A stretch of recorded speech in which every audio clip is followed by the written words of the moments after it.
യേശുവിൽ പ്രിയപ്പെട്ടവരെ, ഈശോയെ സംബന്ധിച്ച് 2 തരം അറിവുകളുണ്ട്.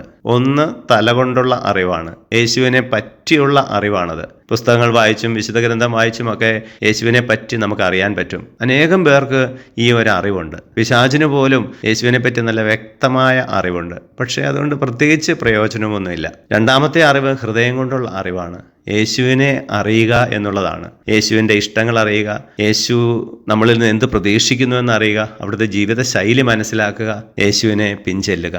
ഇന്നത്തെ വചനത്തിൽ പറയുന്നതനുസരിച്ച് യേശുവിനെ അറിയുന്നവൻ യേശുവിൻ്റെ കൽപ്പനകൾ, ദൈവപ്രമാണങ്ങൾ തീർച്ചയായിട്ടും ജീവിതത്തിൽ അനുസരിക്കും, അതനുസരിച്ച് ജീവിക്കും. ഒരാൾ കൽപ്പനകൾ അനുസരിക്കുന്നില്ല എന്നിട്ട് യേശുവിനെ അറിയുന്നു എന്ന് പറഞ്ഞാൽ അത് നുണയാണ് എന്നാണ് പറയുക. കാരണം യേശുവിനെ അറിയുന്നവന് യേശുവിൻ്റെ ഇഷ്ടമനുസരിച്ച് ജീവിക്കാതെ നിവൃത്തിയില്ല.